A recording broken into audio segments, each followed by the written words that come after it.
보수 진영 인사인 이해훈 전 의원의 기획예산처 장관 지명을 놓고 정치권에선 설왕설래가 이어지고 있습니다. 국회 연결해서 자세한 내용 들어봅니다. 윤소희 기자.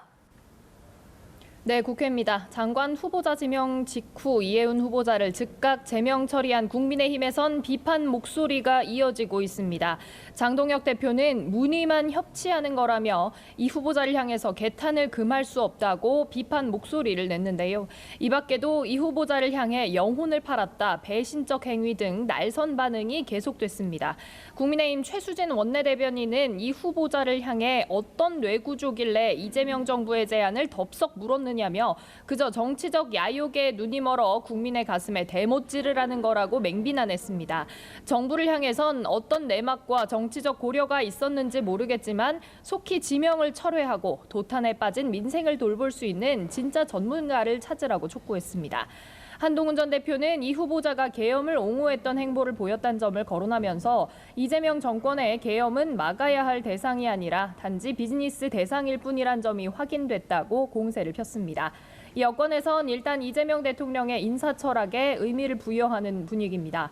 더불어민주당 김현정 원내대변인은 출신과 이념을 넘어 오직 민생과 경제를 위해 적재적소에 인재를 기용하겠다는 대통령의 실용주의와 탕평 의지가 반영된 결과라고 논평했습니다. 하지만 범여권에서도 과거 이 후보자의 행보를 들어 일각에서 비판과 우려가 나오고 있는데요. 지명 직후 이현주 최고위원은 계엄을 옹호하고 국헌 문란에 찬동한 이들도 통합의 대상이냐고 물었고, 윤준병 의원은 포용이 아니라 국정 원칙의 파괴라는 입장을 내놨습니다.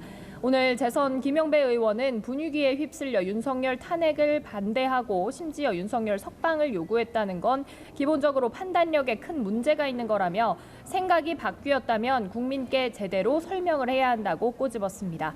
이 때문에 앞으로 있을 이 후보자의 청문회 더욱 주목되는 분위기입니다. 네, 통일교 특검법 등 여야 간 줄다리기가 이어지고 있는데 오늘 국회 상황 어떻습니까? 네, 한마디로 합의점을 찾기가 쉽지 않아 보이는 분위기입니다. 일단 말씀대로 통일교 특검법을 보면요, 수사 대상을 놓고 아침부터 파열음이 계속되는 모습입니다. 민주당은 일단 신천지와의 정교 유착 의혹을 포함한 통일교 특검법을 반드시 처리해야 한다는 입장입니다. 정청래 대표는 오전 최고위원회의에서 신천지도 반드시 포함해야 한다면서 국민의힘을 압박했습니다. 직접 들어보시죠. 정교 분리 원칙에 따라서 그걸 위반한 소지가 있어 보이는 신천지도 반드시 포함해서 해야 할 것입니다. 대폭 양보해서 제3의 중립적인 기관에 추천을 하겠다고 이미 특검 법안을 마련해서 낸 만큼 이것을 국민의힘에서 못 받을 리가 없다라고 생각을 합니다. 김병기 원내대표는 아예 통일교 신천지 특검이라고 지칭하면서 반드시 한다고 강조했습니다. 국민의힘은 민중기 특검의 편파 수사 의혹을 포함해야 한다며 야당안을 받으라는 입장인데요. 특단의 조치까지 언급한 국민의힘 장동혁 대표는 결국 1월 8일만 넘겨서 특검을 모면하겠다는 민주당의 꼼수가 명백하다고 비판했습니다. 관련 발언도 확인하시겠습니다. 지금 통일교 특검의 문제는 여당 인사가 개입되어 있고 여러 여당의 정치권 인사가 개입되어 있다는 진술을 민중기 특검이 묵살했기 때문에 저희가 특검을 주장하는 것입니다. 자꾸 변명을 늘어놓거나 그 책임을 국민의 힘에 돌리려는 그런 비겁한 수법은 쓰지 않았으면 좋겠습니다.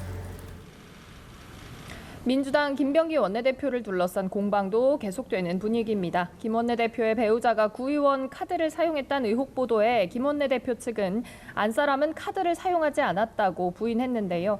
국민의힘은 김 원내대표의 각종 의혹들을 놓고 갑질이라며 공세를 펼치고 있습니다. 이 현안마다 파열음을 내는 분위기입니다. 내일 본회의를 앞두고 오후 여야 원내대표가 만나 논의를 이어갈 예정이어서 일부 접점을 찾을 수 있을지도 함께 주목됩니다. 지금까지 국회에서 연합뉴스TV 윤소리입니다.